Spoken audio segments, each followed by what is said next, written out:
Yes. First question, please. Hi, I'm Frank from Dallas. This is for Dr. Joe. In your latest Volume. And also a little slower. It's good. Frank from Dallas. This is for Dr. Joe. In your latest book and also today, you said that the mind is the brain in action. Science of mind seems to have correlation, evidence, anecdotes that a person that's in a coma, that they can be healed by practitioners using science of mind, spiritual mind treatments. So it would suggest that the mind came first before the brain. What's your opinion on that? Okay, so if we look at definitions, the neuroscientific definition of mind is the brain in action. Mind is the brain at work. You have 100 billion neurons. They can fire in different sequences, different patterns, and different combinations. And the sequences and patterns of combinations produce different levels of mind. Now, in certain traditional texts, whether it's Buddhist texts or whether it's science of mind, they explain mind, and I use the word consciousness to explain mind in that sense. Now, consciousness is that immaterial essence, that energy that really is animating the brain. And so when consciousness moves through the brain, it produces mind. So then the brain is just an anatomical piece of material. And science says that you can literally rewire your brain, you can literally change its function, but who's doing the changing of the brain and the mind? And it's consciousness. Now, consciousness to me has two elements. Consciousness is awareness, awareness is paying attention. And so then there is a free-willed level of awareness called you and I, the journeymen, the journeywomen from source down to matter. And we got to this level and we didn't go any further because tiramisu is here, so we stopped. Chocolate, too. So then all of a sudden we drink the wine of forgetfulness and we have to journey back to source. And then as we journey back to that objective consciousness then is the consciousness of the field, observing all of this into reality. So then when your consciousness turns inward and it begins to interact with this greater consciousness, you can't enter as a somebody. You can't enter as your personality. You have to enter as a nobody. And the element of taking your attention off your body, off your identity, off of things, off of places, and off of time leaves you as pure consciousness. So then now, all of a sudden, the brain starts moving back into orderliness because the operator's gone, and all of a sudden, you start getting that kind of synchronization that takes place called coherence. So then, as the autonomic nervous system, which is a self-organizing intelligence, begins to create order where there's disorder, all of a sudden, the upscaling of biology begins to change. So consciousness, the free-willed you and I, is animating a body to produce different levels of mind. That objective consciousness, which is the field, is what we interact with. And so it would be a good idea then, if all of your attention is on your environment, to close your eyes and disconnect from your environment. To sit your body down and no longer allow it to move and be greater than your body, and really give up your appointments and your thoughts about the past and the future and find the present moment. And if you are going to create something by thought alone, then you have to become thought alone. And you have to literally linger in that infinite field where all possibilities exist. And we've measured it enough times to see that when you truly do that, all of a sudden now, your brain and body begin to change as a result of it. I'd like to add something to that. This field is so new that we're talking about. The discoveries that are being made so quickly that mainstream is not able to catch up with all the new discoveries. So we're still thinking about a mechanistic model, a mechanical brain. Consciousness is, science is still struggling with that. On the one hand, on the other hand, the discoveries are pushing us quantum understandings into the future. And one of the places where this is happening is new science, and this is peer-reviewed science. So this isn't theory or hypothesis or new thought. This is happening in peer-reviewed scientific research, is now suggesting that the memories that you and I have, and the question was about what's happening in the brain and the mind, that our memories do not reside within our brain, that our memories don't even reside within our bodies, that the memories reside in the field, and what we call the brain is our accumulation of antenna. You can think of them like that, of the antenna that we grow and create in our lifetime that tune to the place in the field where the information resides. Does that make any sense if I say it that way? So, I mean, this is so real. This is so real. And I did a pre-conference workshop. We touched on this a little bit on Wednesday. Some of you, I think, are in the room here. This is so real. My colleagues in Silicon Valley, that I left Silicon Valley, they're still working there. They are actually developing computer memory chips based upon a droplet of water that is a very refined droplet of water rather than silicon. And what they're finding is they can pump terabytes of information, entire city blocks of a library into this droplet of water. And they're saying, how in the world is the droplet absorbing all this? And then they figured out it's not. The droplet is creating a template, but the information is in a field that extends even beyond the chip, beyond the computer. This is the bridge to quantum understandings, quantum realities. So when we talk about influencing one another and our brains, what we're really talking about is our brain through the act, and I mentioned this yesterday, remember those of you who were with me yesterday, the act of choosing to learn something differently and how we grow the neurites on the neurons. Okay, those are the antenna. When we do that, those are the antenna that are tuning to the place in the field that holds the memories, or it holds the language that we're trying to learn, or the mathematical understandings. We are resonators tuning to the field, and that changes everything. When you think about science of mind and why it works the way it works, when you think about remote healing, when you think about entanglement, remote viewing, all of those things, it puts a whole new spin on all of that. So I just wanted to kind of, we'll probably build on this as we go through this conversation. Yeah, thank you. Yes, please. Good afternoon. In regards to short and also long-term memory, if you're developing memories based on some accumulated study, what is the difference between simple recall and developing the ability to reach in and interact, such as playing music from memory? In other words, you can study the notes, you can study the information, but to be able to take that information and actually manipulate it, utilize it, think about it, expound on it. So if you're trying to play a musical instrument and all you can do is versus playing it automatically, playing it smoothly. So you'd be pulling memories back. What's the difference in the neural connections between rote memory and being able to manipulate memory with thoughts and ideas, new ideas? Okay. So I'll take a shot at it.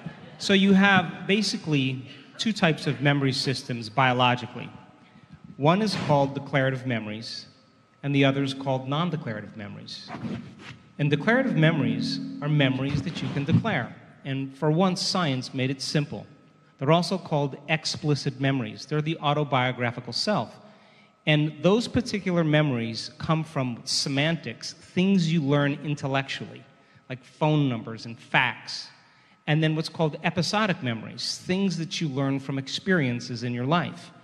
And so when you meet somebody for the first time, you talk about where you're from, where you live, the things you own, what you studied, who you know. And that kind of declaration is all about conscious awareness, and it's about, for the most part, the autobiographical self. But if you keep repeating something over and over again, as you've heard from the three of us in different ways, you begin to develop what's called non-declarative memories. And non-declarative memories are memories that you can't declare. In other words, you've done it so many times, you don't even know how you do it. And when you get to that level of expertise, you have refined and enriched neurological networks that are pretty much automatic programs. So then as you begin to develop non-declarative memories, this is the home of our habits, our skills, our emotions, our emotional reactions, and it's what's called implicit memories because they're pretty much functioning from the subconscious. Does that make sense? So then when you learn a skill, whatever it is, like music, and you reach a certain point where you get to a level of competence that you stop thinking. And that zone, that place where you're getting feedback from the sound and your ability to be able to improvise in the same moment allows you to get into that creative space.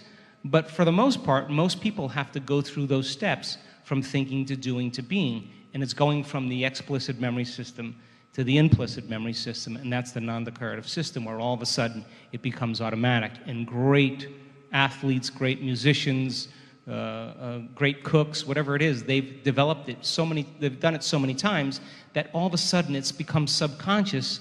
And the beauty behind it is they start trusting their intuition.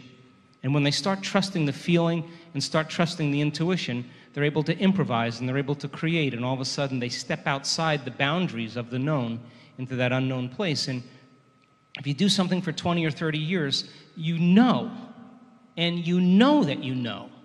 And when you know that you know, I call that enlightenment. And when you know that you know something, no one can take it away from you, and it's now grounded, it's innate in you. So that's a little bit about those two.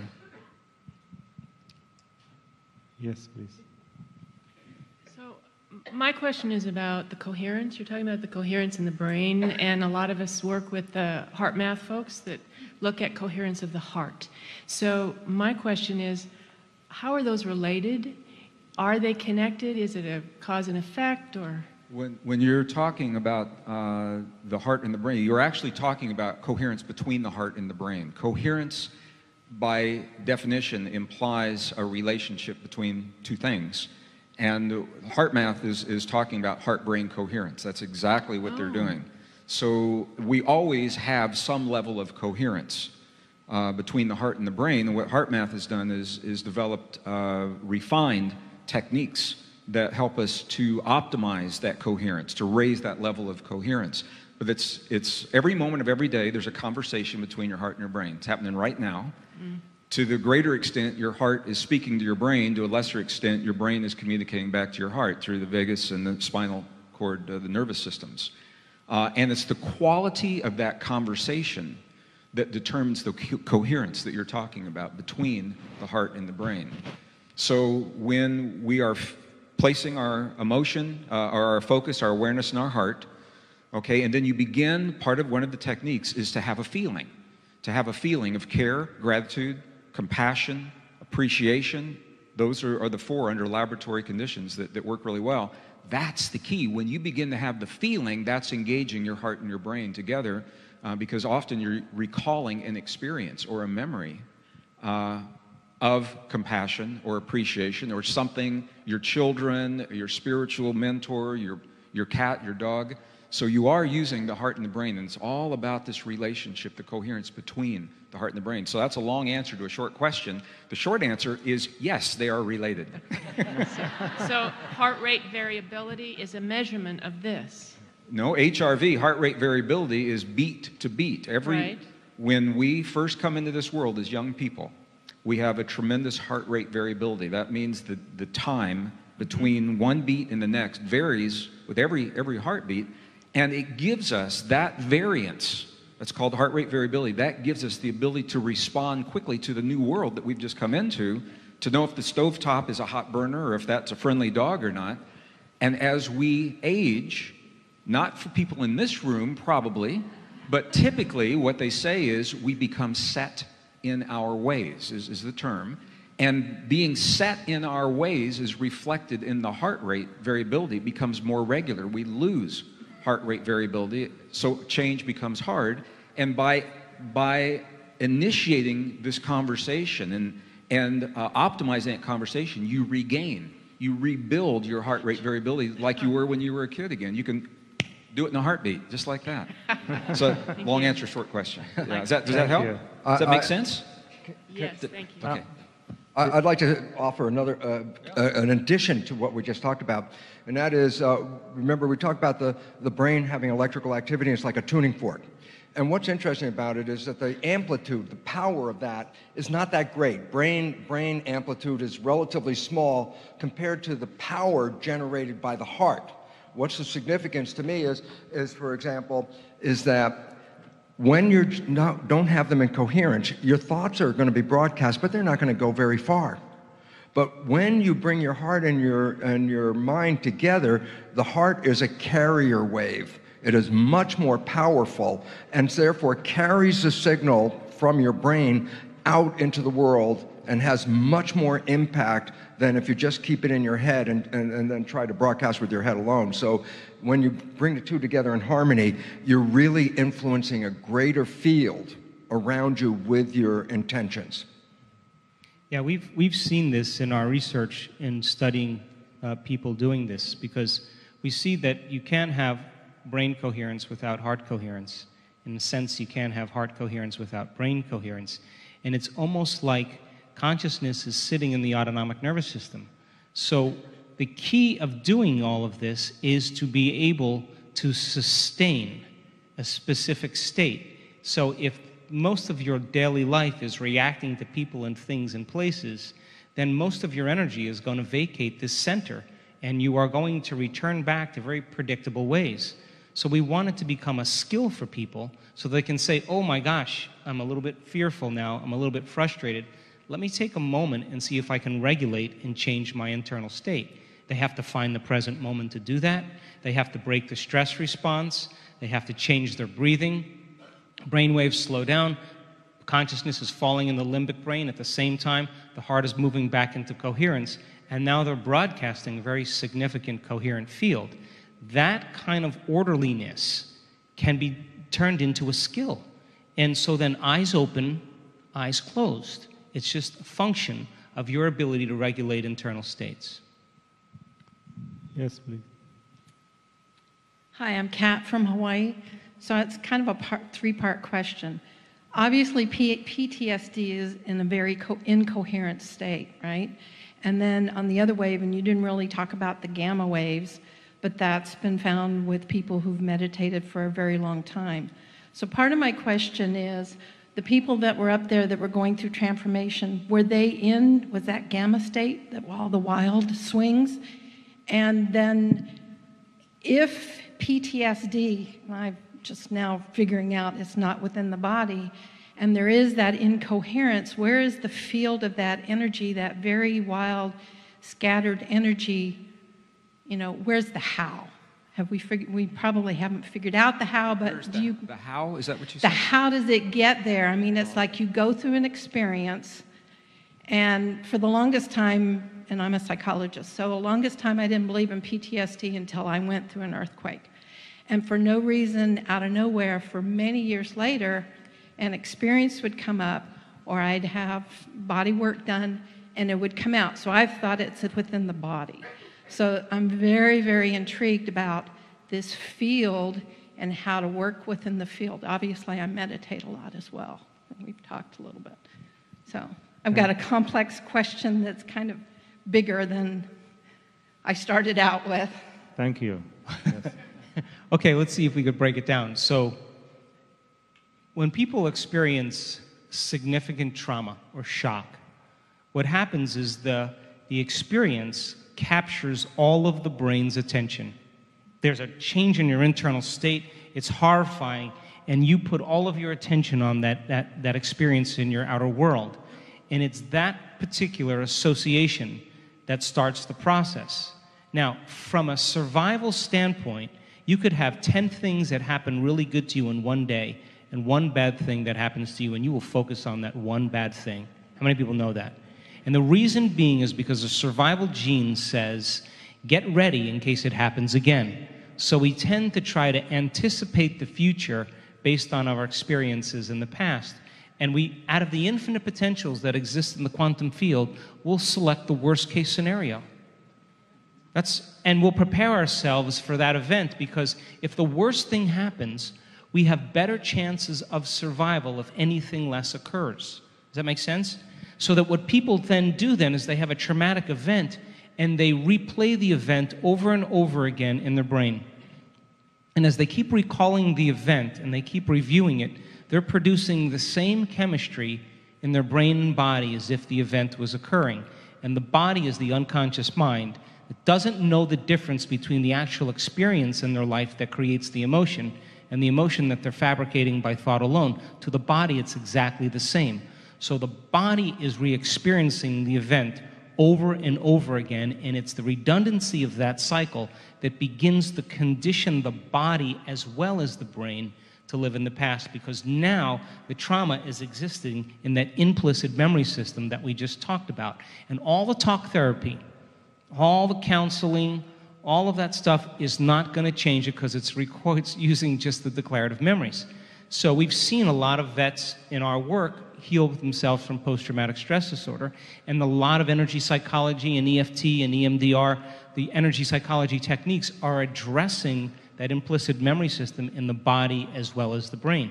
And if you look at a functional scan of someone with post-traumatic stress disorder, it's called the ring of fire on a SPECT scan. The whole entire brain is lit up, and that person is literally way out of balance. So in that state, what they're doing is they're constantly scanning the environment in anticipation of anything that's going to come close to that past experience.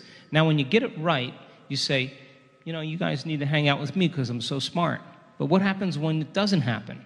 That's called anxiety. It's called neurosis. It's called insomnia. It's called OCD, because the brain starts over-focusing. And that over-focused state tends to narrow our mind into a single object. And that's what we do when we're in emergency mode. How have we been trained to pay attention? Tie your shoe. Watch the stairs. Watch the car. And it's that abrupt release of adrenaline. We think that that's focus. So then when you tend to open your focus, and instead of focusing on matter and objects and things, focus on space and energy and nothing, and open your focus beyond your body and space. We've seen this thousands of times. All of a sudden, the brain starts relaxing and getting more coherent. And all of a sudden, different compartments tend to settle down. So then the person then who's scanning their environment, anticipating that event to occur, if an event even is remotely close to that experience, in anticipation of it, their perception already is releasing the chemistry as if it's in the event, and they'll return back to that same person at the time of the trauma. Does that make sense? So then, what's happening in the brain, what's happening in the field? Well, there's a complete disorderliness that's taking place consciously, in consciousness, in energy, in neurocircuitry, in neurochemistry, in hormones, in genetic expression. The person is way out of balance. And so then the process then is to start creating order and having them get beyond those emotional states. And I always say, forget the event. Forget it. Just work on the emotion. And we have seen this in so many people that have healed themselves of cancer and all kinds of conditions and rare genetic disorders. They got beyond the emotion, and when they got beyond the emotion, the body was finally liberated. And all of a sudden, they're perceiving a whole new landscape that they could never see, because they're no longer looking at their future through the lens of the past. Well, that's right. You want to say something? The feel part, how, when you talk about it goes into the body, how does it get to the field? Well, the field is where the information is stored, but the body is where it's processed, it's where it's interpreted. So the antenna. And it's just like Joe said, this is what's so interesting. When something hurts us, okay, so now you have a memory of a hurt. That's a neural connection, a series of neural connections. So what do people typically do? They replay that again and again. And how could they do that to me? And how could somebody betray me like that? And how could, every time you do that, you're strengthening those neural connections. And the techniques that Joe's offering in his programs and some of the ones that we're working with, I've seen indigenous people do this in their own way because they have the same problems. They just don't call it science. But they have to find a way. You shift the focus so that you stop reinforcing that memory so that those neural connections weaken and eventually they'll begin to break. It's called the pruning. That's the pruning of those connections, and you strengthen and reinforce other connections. So you don't change what happens, but you change how you respond to what's happened. Thank you. I'd just like to add something that's real interesting, and Joe brought up, and so did my dear brother. How are you? I wanted to bring it up because Joe talked about it. And when he showed you the EEG pictures and you saw all the vibrations at all the different frequencies, think about it this way also. Every input, sight, smell, sound, taste, temperature, It's always being recorded right now. If something threatens you, really threatens you, the brain will take a picture at that moment of all the inputs that just came in at the same time. The significance is now what it's going to do is use that as a reference. If any combination of those inputs show up, pattern recognition, it doesn't have to have all of them, just a couple of them. A smell can all of a sudden engage the whole response again. So the critical moment, at that critical moment, there's like a photograph of every input at that moment, and then the system says if any of those come back in, and especially the more in combination, the more the system is ready to react at that moment. So I just wanted to bring it up because most of us had some kind of experience, a sound, a smell, or a taste, all of a sudden brings back something. And I say, why did it bring it back? Because a memory was so critical at that moment that just one of those inputs can elicit it. It's like a person who works in a shop cuts his finger on the saw. And of course, that's a powerful trauma at that moment. What's the point? If he's just walking down the street and all of a sudden there's a sound of a saw, he'll immediately, just pull his hand like this. Why? Because the reflex says the saw, the pain, pull it back. So you're scanning, once you have that stress, you are scanning for any combination of frequencies in that environment that will replicate that same condition again. And it's really critical because it's always on scan. And just to add one other thing, because we didn't answer the one part about gamma. And so that associative memory that Bruce is talking about actually is what creates conditioning. And conditioning is all built on the past. And so as you start to condition the body emotionally, you're conditioning the body into the past. So now you could only perceive equal to how your brain is wired and how you're really emotionally experiencing. So you will sweep the environment all the time. And anything that's even the slightest association is going to begin to create the exact chemistry that brings you back to that past event. Does that make sense? So then behaviors follow and everything else. So in PTSD, I would say then the person really becomes disconnected from the field. I would say that they have certain areas of their brain that shut down that don't allow them to access information because by very nature of the trauma, those dormant areas of the brain is no longer functioning like a superconductor. It's no longer an antenna that's picking up, sending, and receiving information. So then as people tend to open their focus and they understand that there's a field around them, it's the process of opening their focus that begins to allow them to connect to the field and start downloading data. And I'll give you a simple example. We had a woman that came to our event in February. It's a terrible story. She was raped by 4 men when she was 19 years old. And for her entire life, she couldn't have a roommate. She never had a partner. She had night terrors. She couldn't sleep. She had terrible insomnia. She tried hypnosis. She tried acupuncture. She tried psychotherapy. She tried everything to try to heal it. And for 50 years, she went through this. And we had a particular meditation where I was asking them to become nobody, no one, no thing, nowhere, and no time, to become pure consciousness and unfold as an awareness into this infinite space, this infinite field where all possibilities exist. And she wasn't going to be her identity, she wasn't going to be her memories, or she was just going to be a thought and possibility, tuning in to information. We had her brain hooked up to the scan, and in the middle of the meditation, she got a lightning bolt of energy coming right into her nervous system, and with that energy was the message, I sent 4 angels disguised as rapists into your world to heal you. And the moment she got that information, it was over. Over from that moment forward. So that's tuning into information, and the inner experience is so profound that it really begins to erase the past experience, and it's not an insight, it's an epiphany because it makes it all the way into the body. And that's when people begin to heal, because now they're tapping in. You saw those downloads. They're tapping into data. Now, gamma is superconsciousness. And when the sympathetic nervous system, which is normally used for ejaculation or orgasm, or it's used for fight or flight, when that sympathetic nervous system actually starts to work very well with the parasympathetic nervous system, when they start lining up, what happens is instead of energy being released out during an orgasm or energy being consumed during digestion or being chased by an animal, or turning on the fight or flight response, instead of that energy being released out, it's released up.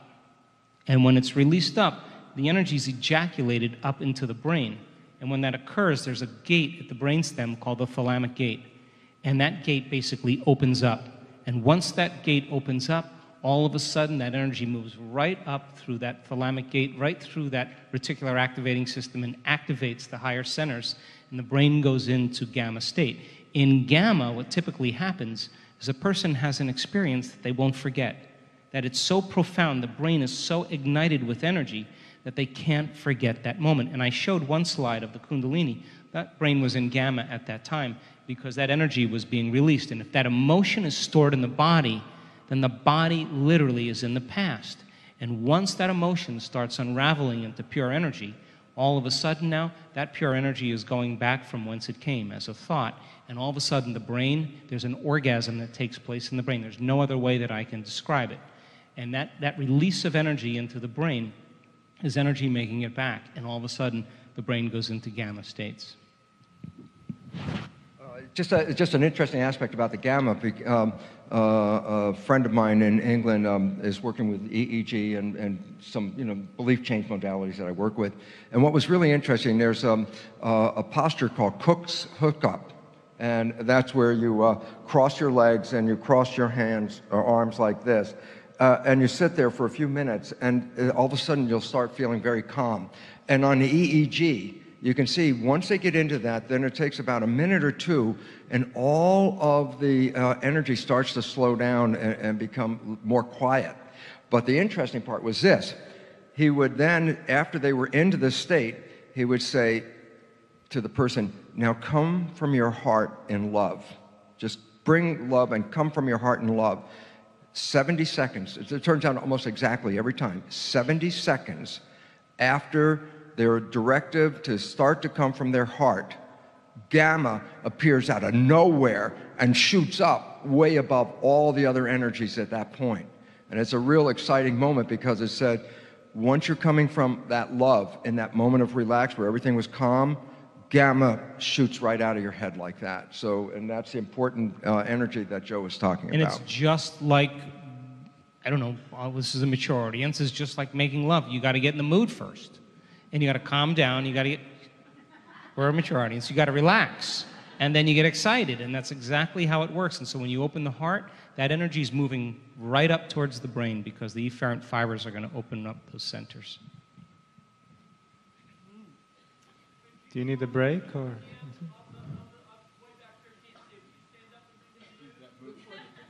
The stand up, that move. Well, okay, part of it is standing down, but the idea is this. The reason why it works is that in our normal day-to-day life, that we are operating from either the left brain or the right brain in a wave. Sometimes during the day, the left brain, sometimes during the day in the right brain. One more emotional, one more intellectual. So sometimes during the day, you're more emotional about everything, and sometimes later in the same day, you're more intellectual. The significance is you're not working in brain synchrony. You're working in dominance. One is dominant over the other. The significance is that when children are young and they're able to download massive amounts of data in that first 7 years where they're being programmed, brains are in sync, the hemispheres. When you operate with your right hand, you're using your left hemisphere. When you're operating the left hand, you're using the right hemisphere.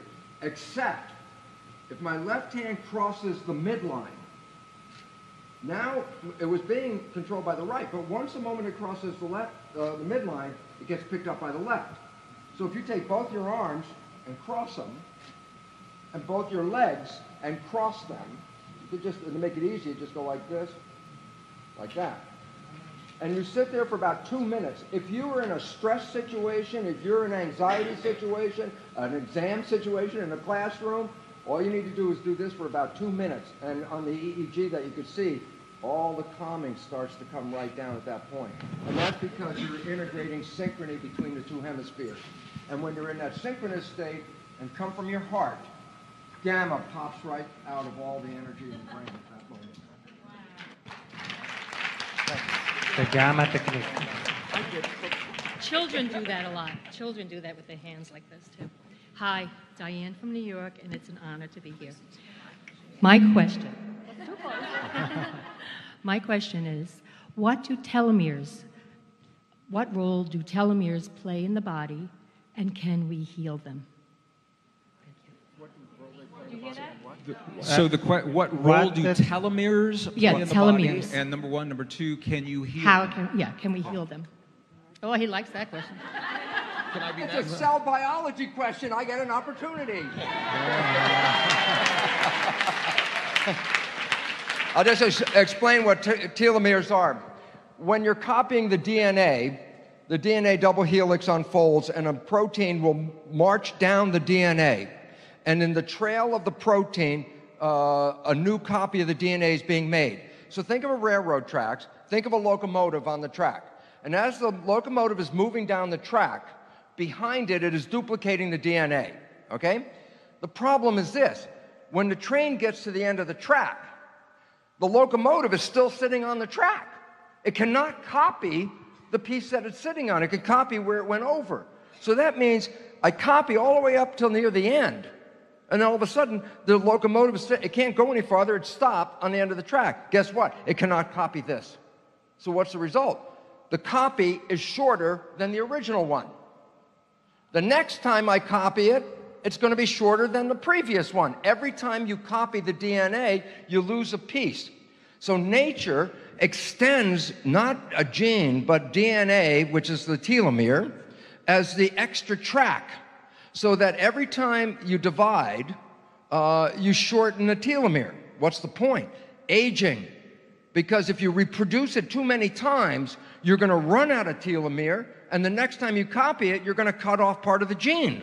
And that's where aging and disease really starts to manifest. Originally, they said, oh my goodness, this is how long you can live. How long can you live? Is how many times can you divide before the telomere is gone? They calculated, Leonard Hayflick calculated, I think, 60 cell divisions. 40 to 60. And so the relevance about that was, then your life is going to be limited, because how many times are your stem cells going to divide, and then they can't do it anymore? Aging, right? That's what they thought. And then it was discovered there's an enzyme called telomerase. Telomerase extends the telomeres. And then you say, well, what is connected to that enzyme? You ready? The enzyme is activated in the presence of gratitude, self-love. It's extended in service. Okay? And really, it's just learning to live in harmony. So basically, if you are living in harmony, you're living in love, and you have a mission on this state, in this world, you're in service, you will keep extending the telomeres, and you will stay healthier and live a lot longer. And this is what happens really when a lot of people retire. What's wrong? No more service. And all of a sudden the service is like, well, if you don't have any function, then why should I extend the telomeres? And all of a sudden the life gets very short. So it's a lesson for all of us to say, if we came here with a mission to help, and we came here with a mission of love and to support the others, then we are given extra life to complete this work for the community. And that's what we need.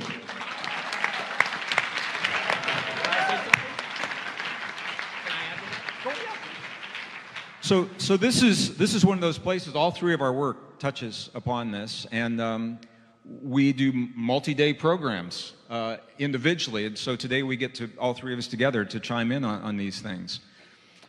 This is a relatively new body of research. You know, it was 2009.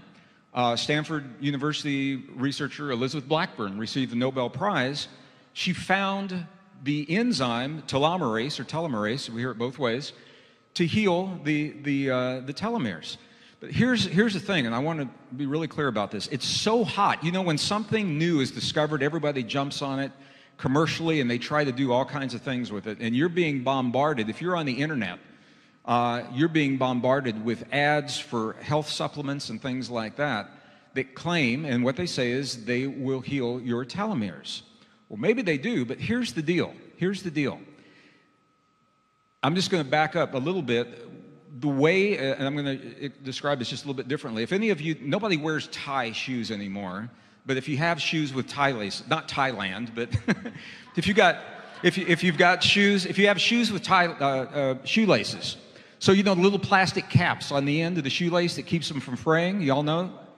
Yeah, that's what the telomeres do on the end of the DNA. When the cells divide, every time the cell divides, a little bit of the telomere is brittle, it breaks off, but that's okay because you got some left, and then it happens again, and you still got some left, it happens again, you got some left. The Hayflick limit is 20 to 40 cell divisions, which is about 120 years.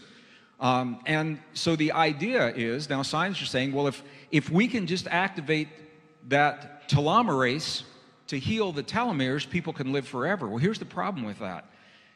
The way that the telomeres are designed, it's nature's way of eliminating some cells in your body that you do not want to live forever. Okay, if you have cells in your body that are, for whatever reason, not replicating properly, that's a cancer cell, or that's some kind of a disease, and the telomeres will keep those. Yeah, well, the telomeres will keep those from living forever. But if you start bombarding your body with a chemical that artificially keeps every cell in your body alive forever, artificially, chemically, it may not have the result that you want. And that's the beauty of what my brother Bruce and Joe are saying here, is that it is, what they've found is that it is through this relationship between the heart and the brain, but through compassion, forgiveness, care, gratitude, appreciation, that establishes the heart-brain coherence, and it permeates throughout the body. That is triggering the telomerase that heals the telomeres. But can see what's happening. The only way you get the benefit is by becoming the appreciation, or the gratitude, or the compassion, or the love. Does that distinction make sense? The difference between taking a pill that's going to force every cell, and then you go ahead and live and think and do whatever it is you want to do, or becoming in your life the gratitude, the appreciation, the care, and the compassion, and reaping the benefit of your body reflecting that chemically through extended life and longevity. Is that clear? Does that make sense? So I'm not saying one's right, wrong, good, or bad. I'm just saying it's so new. People are approaching this in very different ways. Here's the thing. They used to think that Hayflick limit was 120 years. There is a cell line that was created in 1958, I think is what it was. It was the woman, HeLa cells. We now have what are called immortal cells. There's an immortal cell line that biologists use from a woman in 1958. They're still alive, and they're still reproducing because they triggered the telomerase in her body to do that. So there's a lot of new research around it. I just want to an awareness. If you go home and you see a product on the internet that said this is going to heal your telomeres, you're going to live forever, and you don't have to change anything else in your life, that's a caution. It's a red flag. Did you want to say anything? Thank you, Greg. Yeah, you're welcome. I'd like to just add to that, too. And it's not just about the telomerase, it's also about epigenetics. Sure. Because then there are these pharmaceutical companies say, well, if you take this supplement, you can, affect your epigenetics. This is a bunch of BS. That means belief system. It's belief system. And let me tell you why it's completely false, and it's why the pharmaceutical company is so lethal, why 300,000 people die every year from pharmaceutical drugs, is this reason. Nothing in the body is given to the entire body at once.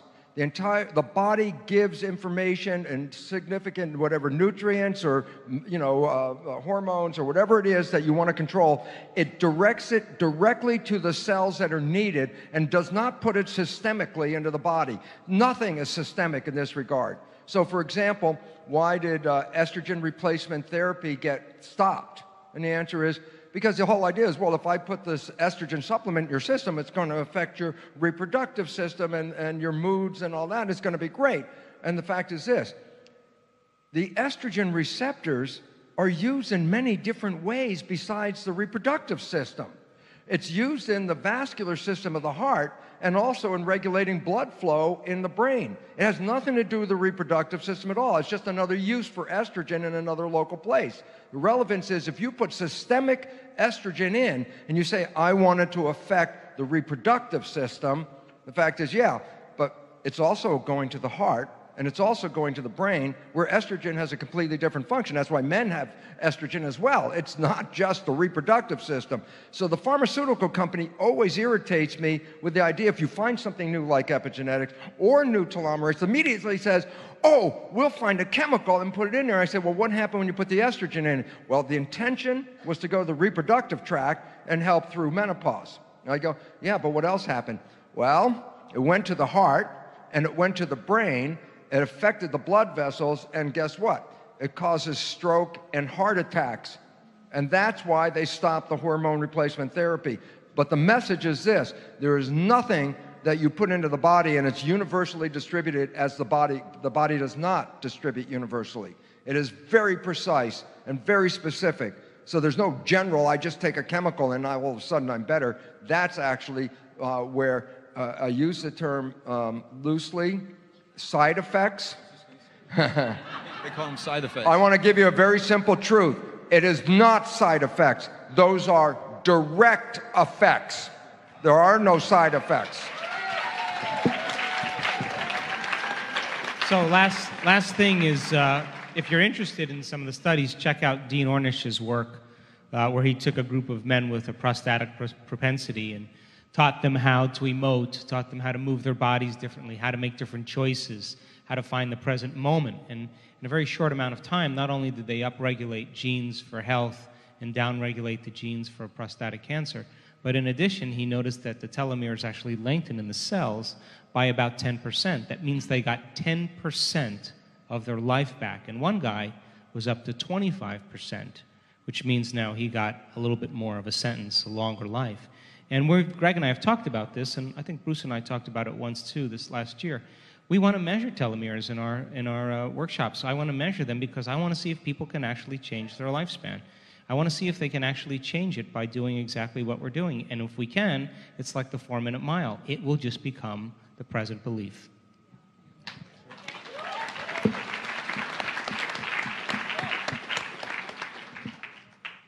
Yes, hello. This is a vibrational or frequency question, and I'd like to see if it could be added more collectively, but it's mainly for you, Greg. I know approximately 20 years ago in the 90s, there was a consistent measurement of the Earth's either frequency or vibration. Now it's more than double.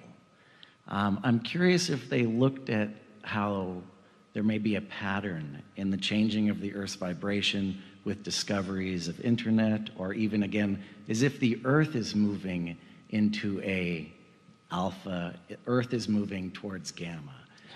And the effect that has, because I know we've been seeing it, I heard it's possibly 16% or whatever. I'm not sure how I'm not a scientist, but I'd love to hear you speak on that, and I'd like to know if there's any biological or other possible correlations that relate to this vibrational increase. And the sun and the heliosphere, do they interact with this? So that's 3 questions right there. Well, is it Earth? Is it only Earth, or is it again heliosphere? Because the sun and the Earth are linked. So man, that's 4 questions. Okay. Okay, I understand. What's your name? Anirudhan. Thank you. So the question, I'll just begin. The field that you're referring to, in 1958, the first satellites were launched in the orbit around the Earth to see what's happening on our planet. We didn't know. We were guessing, but we didn't really know. And one of the things that was discovered was that there is it's called the Schumann cavity resonance, is the technical term, that envelops the Earth, and immediately it was kind of hush-hush because the military began using it for communications. So you don't see a lot in the open literature. See more now, not as much as did, or more now than we did back in the 90s. So this is Schumann cavity resonance is what it's called, and it's not a single frequency. The base frequency is 7.8 hertz, 7.8 cycles per second, and then it goes in intervals that are integer multiples. So the next one is about 15 cycles per second, And what happens is Earth goes through periods of time where one or another of these is dominant. So right now, the 15 cycles per second seems to be a little bit more dominant, but it hasn't been replaced. It's just that they ebb and they flow. And where this gets really interesting is the magnetic fields of the Earth are a big part of this. This is what they're measuring. And human emotion, specifically heart-based emotions, directly affect the human cavity resonance. So what this is saying, we've all heard that the brain is the master organ in the body, and when I was in school, I was taught that the brain was the only electrical and magnetic field in the body. We know that's not true. The heart has an electrical and a magnetic field that's actually stronger than the brain. They work together. They work together. So that is a little background, and the reason this is important, 9/11 taught scientists how deeply this relationship between humans and our planet actually goes. This magnetic field, this human resonance, the magnetic field, it's so important. Scientists measure it every 30 minutes. Our satellites send the data back because it affects everything is linked to this field. Every blade of grass, every hamster, every goldfish, every CEO of every corporation, every leader of every nation. There is no them and us. There's a we when it comes to this field. So they want to know what's happening with the field. One day, the satellites showed this big spike. I mean, it was like off the charts. I wish I had the slide. I'd show it to you here. Off the charts, and scientists said, you know, what on earth? What on earth is happening on Earth to create this spike? And they laid it on the calendar, and it was 9 a.m. Eastern Standard Time, September 11th, 2001, 15 minutes after the first plane hit the first tower of the World Trade Center. They feel that it took about 15 minutes for the media to carry the images around the world through television and through the satellites. And now what they attribute that spike to, this is why I'm sharing this, is hundreds of millions or possibly billions of people simultaneously seeing these images or having a heart-based experience, the strongest magnetic field in the body. And it was the combined experience of hundreds of millions of human hearts that elevated, that spiked the magnetic field of the Earth. Now, this is news to scientists because they've always told us that we're separate from the Earth, that we don't have any effect. Humans aren't supposed to be able to affect the magnetic field of a planet. Okay, here's why it's important. If you remember, at least the first couple of days after 9/11, we were truly a global family. People came together in a way that they had never come together in modern times. Scientists attribute that to a high magnetic field. The higher the field, the less aggressive we are. This is the relationship. The stronger the magnetic field of the Earth, the less aggressive we are, the more willing we are to cooperate. So the question is, can we create that without having a tragedy like 9/11 to do it? The answer is yes. The Institute of Heart Math is now created something called the Global Coherence Initiative, GCI, where they have established sensors on the surface of the Earth and are teaching people how to create heart-brain coherence to mitigate the effects of what's happening in our world and in the field today. And the results, Princeton University was a pioneer in working with this. IONS is a part of this now, Institute of Noetic Sciences, I talked about yesterday, Heart Math. So there is a direct relationship between human emotion and these fields in the Earth when we, in our lives, so I'm going to bring it right down to our everyday lives, when we can embody appreciation, gratitude, care, compassion in our lives, when we establish this heart-brain relationship, we are feeding the very field that connects all of us in a positive way. You're feeding it right now. The question is, do you know what you're feeding it? So this is now an opportunity to consciously influence these fields. So I'm all about context. Here we are at the end of a big cycle, the beginning of another one, when there's this push for war that never has to happen, when science is telling us more about ourselves and that we're not what we believed and we're more than we've ever sensed in the past. And just when we need it the most, we're coming full circle and realizing that we, as individuals, collectively as a community, have the ability to influence the fields of the Earth that bring peace to our planet. Isn't that beautiful? Well, I can't think of a better way to do it. So long answer to a short question, but those fields, it's not that the fields are disappearing, it's that they they become more dominant at times. And right now, the 16 hertz is a dominant field, and we're contributing to that. 7.8 hertz is still there. Question, anybody? Oh. We're all sitting down. So I have a question that my anatomy and physiology professor was unable to answer for me about the nervous system. Can you speak a little closer? Sure. So we went pretty in depth on, the pathophysiology of how a signal is sent down the membrane of the neuron with the electrochemical gradient and all that. But what he wasn't really able to give me a clear explanation for is how does the neuron know, how does neuron A know whether to send the signal to neuron B or neuron C? So, for instance, how do the neurons decide to send the signal to flex my arm to the right nerves instead of, messing up and sending it to extend my arm? Or, if I have that coworker I don't like and trying to become more compassionate for him, how do the nerves know how am I making them send it to the right place I want it to go? What are the mechanics of that? Well, one of the things I'd like to just add to the story, which is not part of the regular story, is this. Well, we look at the connection of neurons at synapses and say, yes, this is a chemical connection across this thing and all that.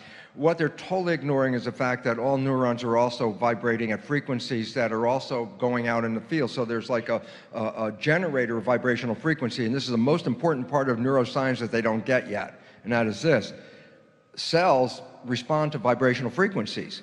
So a neuron can fire, and with a precise frequency, only a cell that has resonant receptors will fire with that. So that it's dependent on the frequency of the firing. A big mistake is that they always look at the spike as the message. That's the carrier. They erased the message. The message was there were little fuzzy lines on that neurospike that goes up and down. And I remember walking in a lab of a friend of mine who was top neuroscientist, and he had his whiteout, and he was working on a recording from his oscilloscope, and he was saying, I'm cleaning up the line. So he's whiting out all the tiny little lines that are going up. And I said, well, what are the little lines going up? And he says, well, those are channels opening and closing. And I looked at him and I thought, Jesus, that's the language. You erased all the communication. And so they are looking at spikes as being the information. It's not the spike. It was the vibration as the carrier wave along with the spike. And the vibration is broadcast, which is really wonderful because of this. Nerves can connect, not because they just have synapses. Nerves can connect if you just broadcast a frequency in a mix of 100 billion neurons.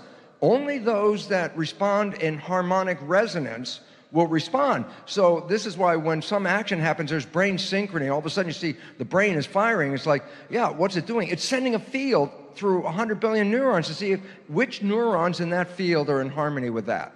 And that's the ones that are going to be activated. So when you restrict yourself to communication as a synapse and a communication as a spike, you've lost the message and you've lost the ability to understand how can 100 billion neurons be integrated without being wired together as well. Wiring together is good, habit, pattern, really good, but there's a lot of communication that's not wired at all. That's the antenna. That's the antennas, the receptors are responding. And this is so far beyond the conventional neuroscience because they're still locked into chemical, physical, communication, and the spike being the message. When I say no, spike is that something was sent, but you just erased what the message was. Yeah. So you can look at it one of two ways, just to add to what Bruce said. If you're a materialist, then you'll see certain neural connections taking place that are learned. You crawl, then you walk, and then you grab a fork, and then you miss your mouth a few times, then you figure it out, and then you grab a glass and you pour it upside down, and you go through this whole learning process where you're really pretty much navigating in an environment. And so when we use our senses, for the most part, to interact in 3 dimensions in reality, we have learned behaviors and learned pathways that are really a reflection of behaviors and actions and choices, etc. But if you look at it from an immaterial standpoint, when you look at it that we are vibrational beings, that all of a sudden now the nervous system acts as a conductor of information, and it's the harmonics or the information that's being downloaded into the nervous system that's carrying the frequency of the message to the cell, and it's that frequency that's actually activating the cell. It's actually interacting by light and information. And it's that light and information that's happening faster than the speed of light that makes this look so natural and so fluid, because that invisible field of energy that's surrounding your body is really you. And you are really much consciousness with an energy that's animating that body like a puppet. And so then as you begin to tune into information and get beyond your senses, this is where it gets exciting. Because now you're interacting with the quantum field where all possibilities exist. And all of a sudden, you will tune into information. You saw the downloads. We've seen this time and over again. That downloading of data is actually reorganizing neurocircuitry to be more sensitive to energy, more sensitive to information. And when a person has a full-on sensory experience without their senses, imagine that. What would happen right now if your senses were heightened by 25%? Everything you were seeing, everything you were smelling, everything you were tasting, everything you were hearing, everything you were feeling. If your senses are heightened, so is your awareness. And if your awareness is heightened, so is your consciousness. And if your consciousness is heightened, so is your energy. So all of a sudden now, you're downloading vital information because you're no longer a materialist. And that's what's integrating and upscaling, for the most part, all of our biology, right down to the cell, right down to the DNA, all the way down. There's receptors that are so much more sensitive to electromagnetism than they are to chemistry, and it's just not a coincidence that they're there. Can I just like that? Just if I could, just to add on to what you just said, because there was a study at University of London by a physicist by the name of McClare, and he said, we know that cells respond to chemical signals, but we also now know they respond to vibrational signals.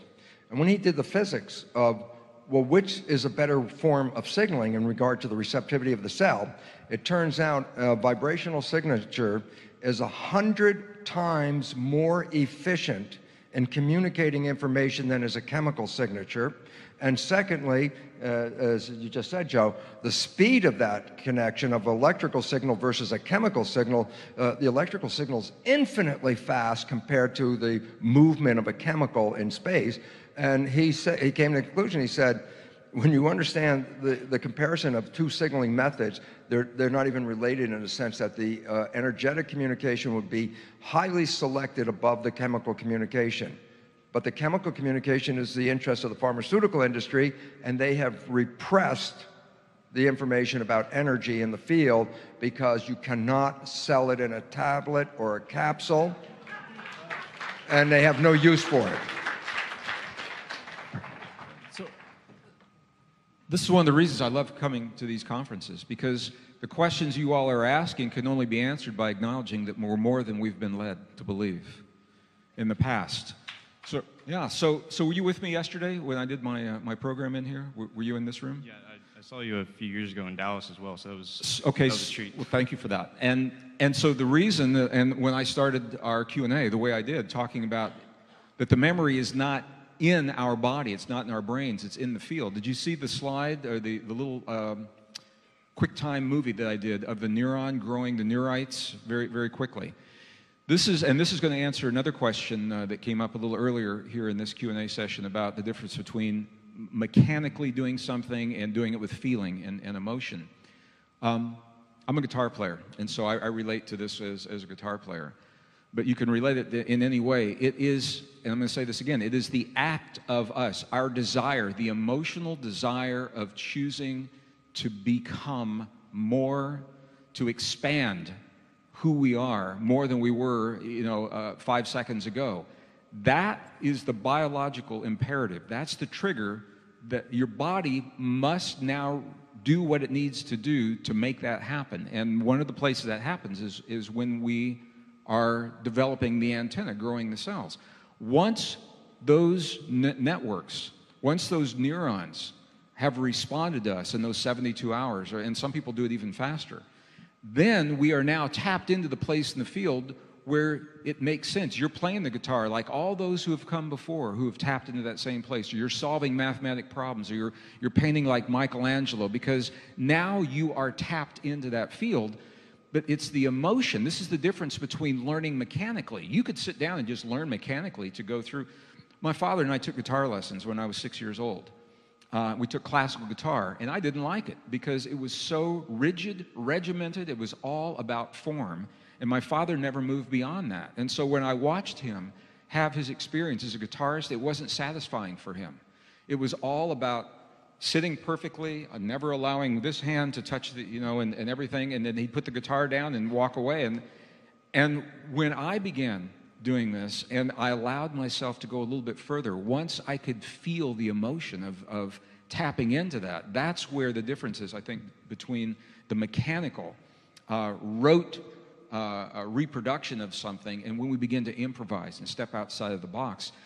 But the only way we're going to get to those understandings is by embracing what the best science of today is telling us. And it's telling us that we're not confined to these bodies, and our memories are not confined to our brains, and that our bodies are receptors for what's out there. And I think that's what this Kryon conference is all about. We're learning more about out there as well as what's in here. So I hope, does that help answer the question? You've heard from all three of us. Absolutely, yeah. And I just have one quick question. I'm sure you can maybe answer briefly. You have to ask the moderator. Thank you. Another chance. But just one last thing about that is that if you view your body from a quantum perspective as gravitationally organized light and information, then the memory is in the field and within you because you are in the field. So it's your biology is a downward causation of what's happening in that field. And so there's fractal patterns that are happening all the way down. So I think it's, looking at it both ways and seeing that our biology is a reflection of that, it kind of unifies those two principles. Yeah, but what are the implications of everything we're saying? And we talked about this a little bit in some of our longer programs.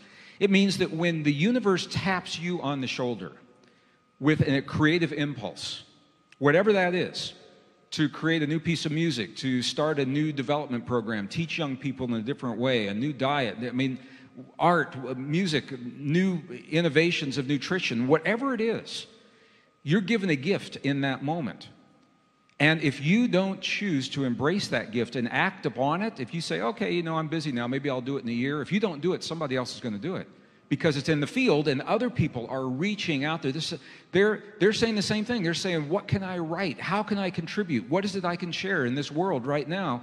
That is their impetus for their antenna to grow, and they're reaching for the same place in the field. I'm just going to tell real quick a true story. A friend of mine, keyboard artist, amazing artist, had a piece of music. It was so beautiful. He would never let it go because he said it's not ready for the world yet. And so he would go and work in a bar and make some money for 6 months, go back in the recording studio. He'd work on it again. No, it's not ready yet. He'd go work in a bar and wait tables another 6 months. One day, he picked me up at the airport at LAX to take me to an event. We turned on the radio. His song was on the radio. He said, that's my song. I said, no, it was your song. It was your song 2 years ago when the universe gave it to you. You didn't embrace it, so somebody else, it wasn't his words, but it was his melody that someone else picked up and put their own language to. So if you don't embrace your creative impulse, this is why I'm sharing this with you. If you don't embrace your creative impulse in the moment, when you get that hit, that's the universe saying, we need what you have to give to the world right now. And if you don't embrace it, somebody else is going to. That's what I wanted to say about that.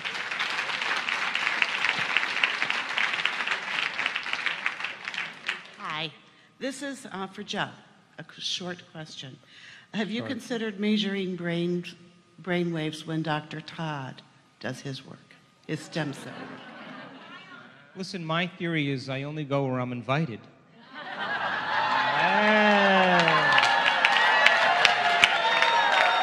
So if you invite me, I'll come.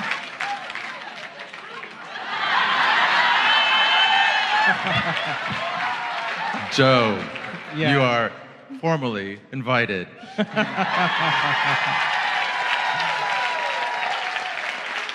Look, I love to measure. I love to see the effects. And if it adds another piece to the puzzle and we understand something greater, of course. And it may not just be quantitative EEGs. It may not be HRVs, it could be all kinds of saliva samples and blood samples and everything else to put it together. Yeah, yeah. So Joe just gave me permission to tell you a secret that we can't tell anyone else. But you're in my living room, right? This is my living room?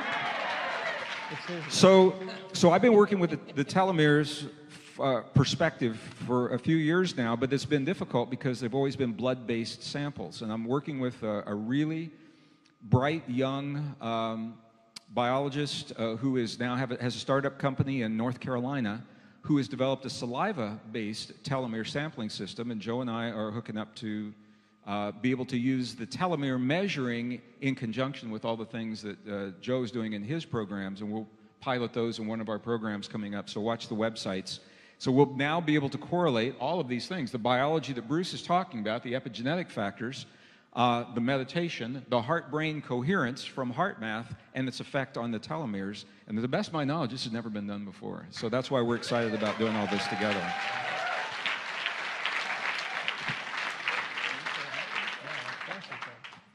Next.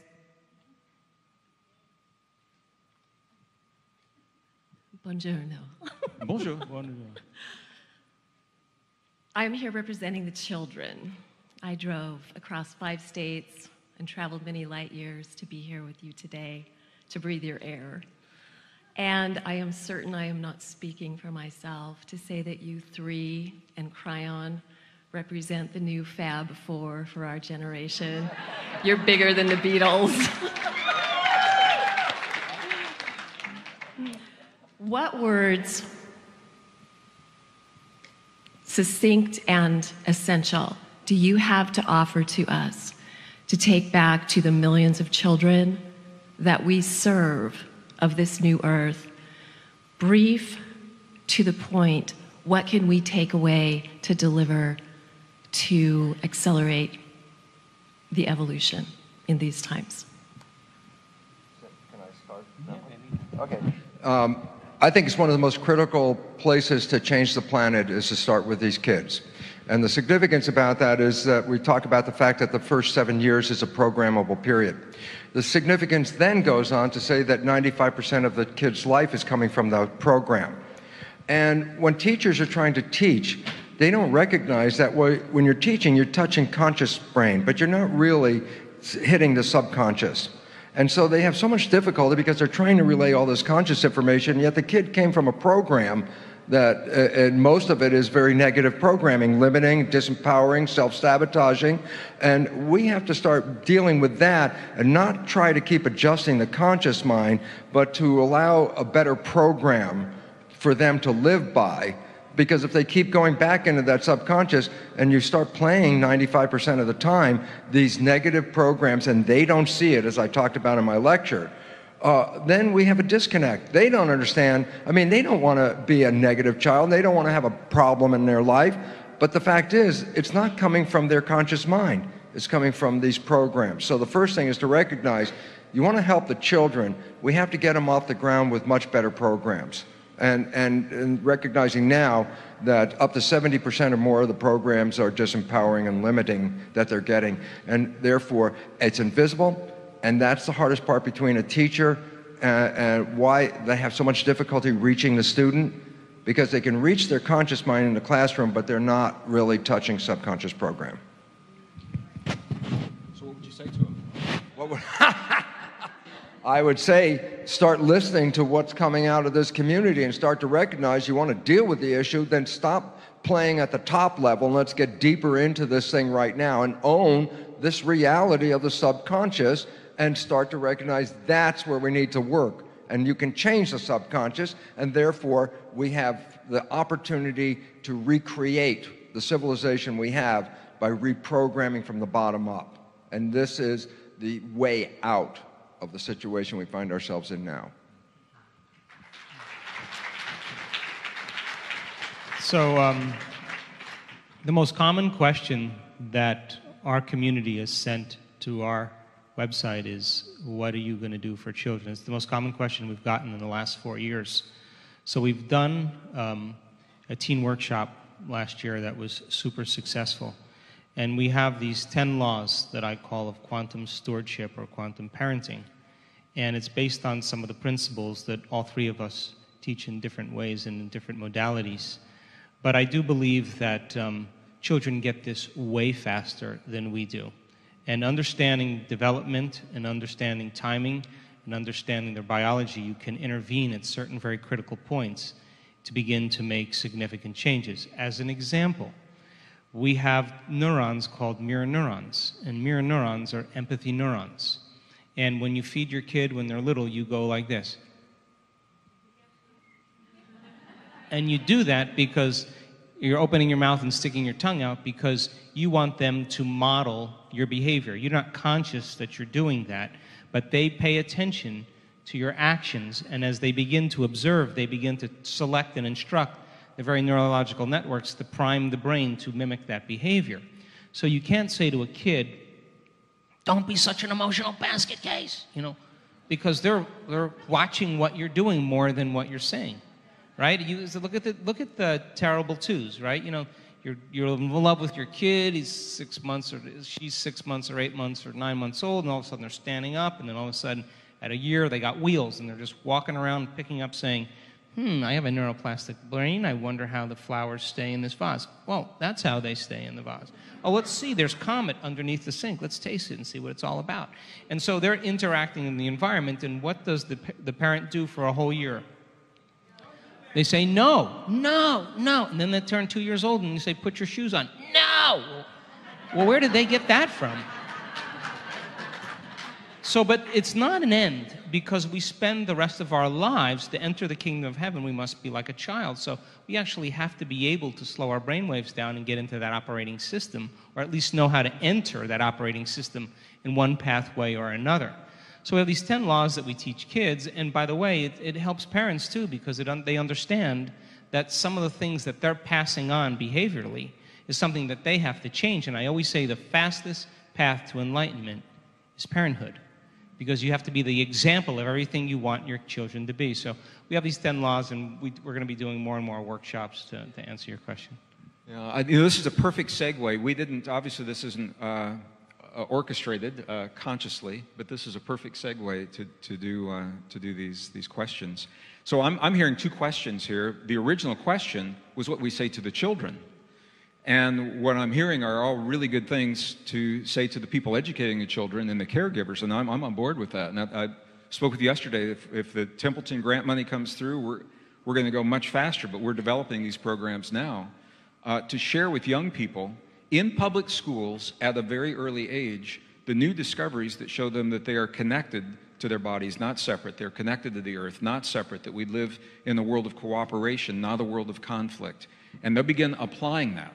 So that is what I would say to the caregivers, but to the children themselves, and Joe, you just did this perfectly, to slow down those brain waves. And I think one of the greatest gifts we can give to our young people is to immerse them in nature again.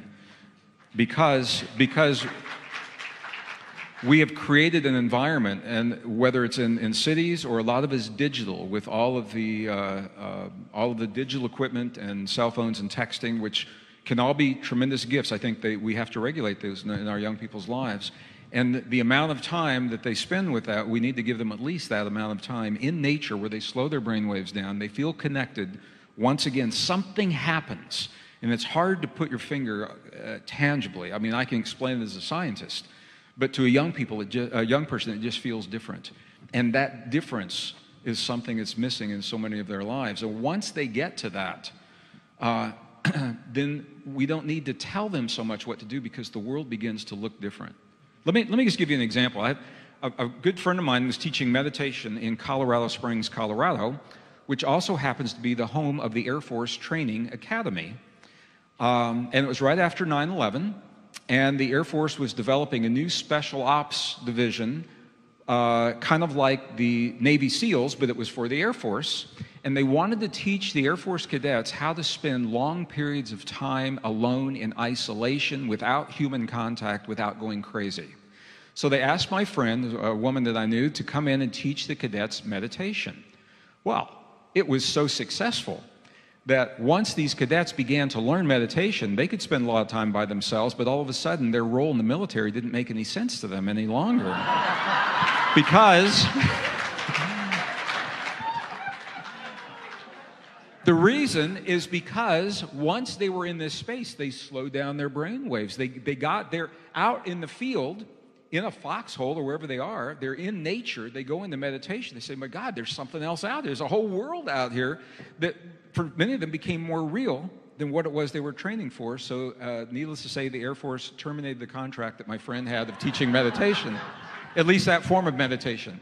But I think getting our kids back into nature is really important. It's a long answer to a short question. Yeah. I want to add just one thing, please. One last thing. Because it's about going back into nature, as you just talked about. 6:46 seconds. Here it goes. Very simply this. Use it or lose it applies to every cell, tissue, and organ in your body. Especially relates to creativity in the brain. And what we have done is taken creativity out of the school. And so more science, more math, no music, no art, no outside activities. And when you don't let children exercise these activities, their creative nature disappears, and now we have kids with their little, handheld playthings, only reactive. It's reactive, it's not creative. And that's because the belief that science and math is more important than creativity in our school has caused us. This country used to be one of the most creative countries on the planet a few years back. And today, we have lost that. Creativity is in other countries, not here anymore. Last question. I believe on some level we can also access our conscious mind or our infinite mind through being conscious as well as in a meditative state of mind. So have you done any research or anything on that as well? And I know that there's a super consciousness that we're meant to live on an ongoing basis on this planet to help nurture and feed that planet. But all I hear is about meditation, and I don't know about the... I'll see if I can demystify this for you. Okay. We use meditation as a model to help people change and regulate their internal states. And if you can take your attention off your outer world, you're more prone to pay attention to how you think and how you feel and what your propensities are. The fact that you get up and you move around all day long and your body's in a habit of doing certain things over and over again, and you're sitting your body down, you're telling your body that it's no longer the mind, that you are the mind, your consciousness now controlling the body. And if you can find the sweet spot of that generous present moment, it's going to require you to become conscious of when you go unconscious. And it's that act that begins to develop our ability to be present. So then once you develop the ability to be present, where you place your attention is where you place your energy. So if you're practicing being present every single day, and I never get up from my meditation until I find that present moment, and I know when I'm there, and I know when I'm not. But if you're practicing every day the art of being present, you would have to agree with me. You can do it with your eyes open, or you can do it with your eyes closed. I do agree. And so then it's a skill to be able to develop it. You can't go and have a great spiritual meditation or come to a workshop like this and get on the freeway and cut people off and, you can't do that, because it's like eating an organic breakfast and spending the rest of the day eating junk food. That when you start having profound inner experiences that rock your world and connect you, on some level, it turns into a mood. It turns into a temperament. It finally becomes part of your personality. And so as you're beginning to do that, you'll be able to regulate your states and know when you're there and when you're not.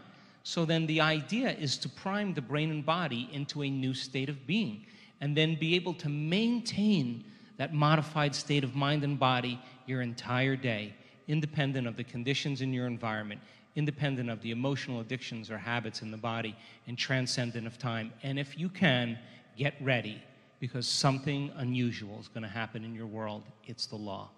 So, have you worked with people that have actually reached that state?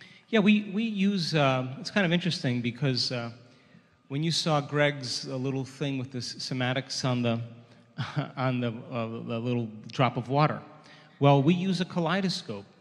We've actually created a kaleidoscope to begin to induce a certain level of trance that allows the person to be able to regulate or access those states with their eyes open. And we have had amazing brainwave patterns and heart rate patterns as a result of it. And you can do it with your eyes open. As a matter of fact, Bruce mentioned this the first day. You're driving down the road in the car, and all of a sudden you go into trance. You forget about your external environment. You forget that you have a body. You forget about time. You pass the exit. Well, where were you?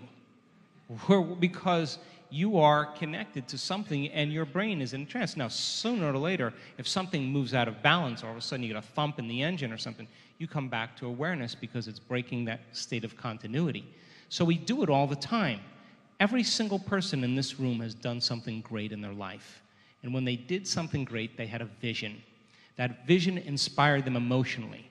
And when they combined that clear intention with an elevated emotion, they were giving their body a sampling of the future emotionally. And then they began to get their behaviors to match their intentions. They wrote down the choices they were going to make, the things they were going to do, the experiences that they wanted.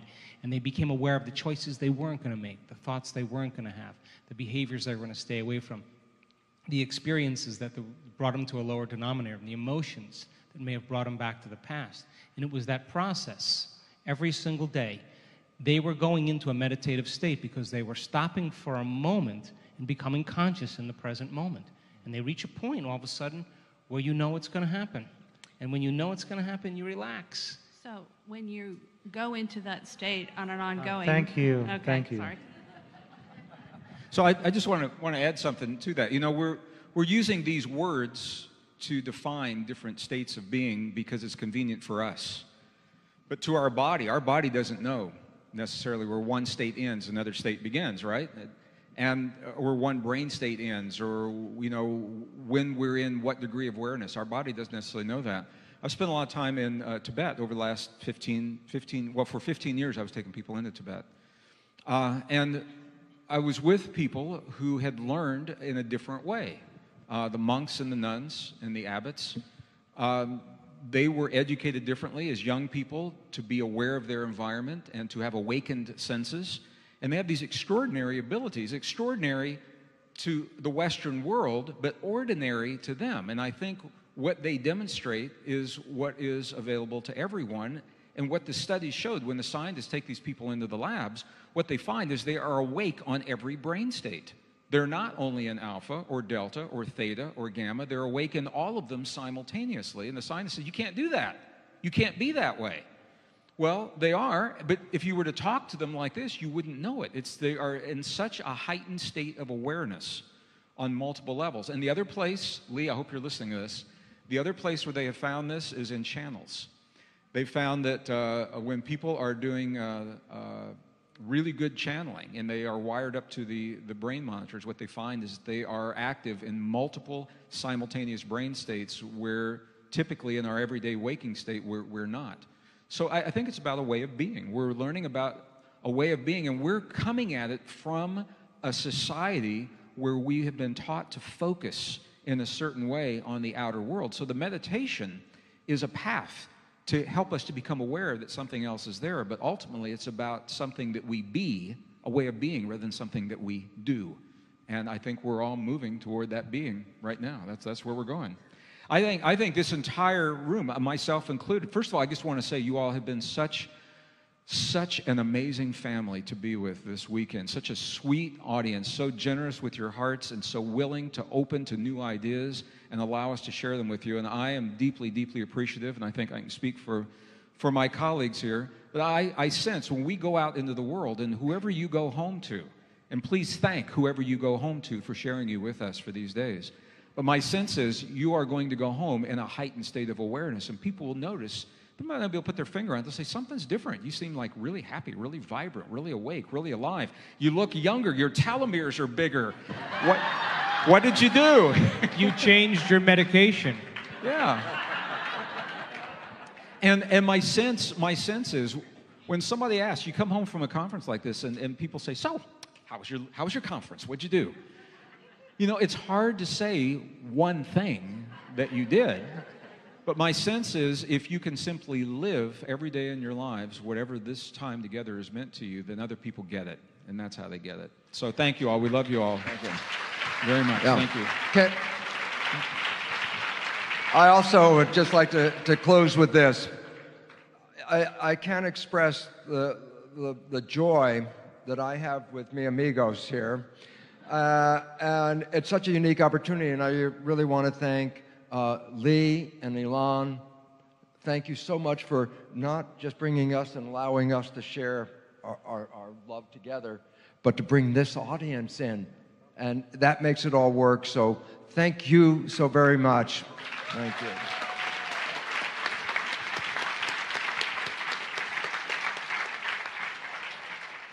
And I think one of the greatest gifts you can give anybody is your attention. And when you give them your attention, you give them your energy. And thanks so much for being present with us. We're truly honored, and we appreciate you. Thank you.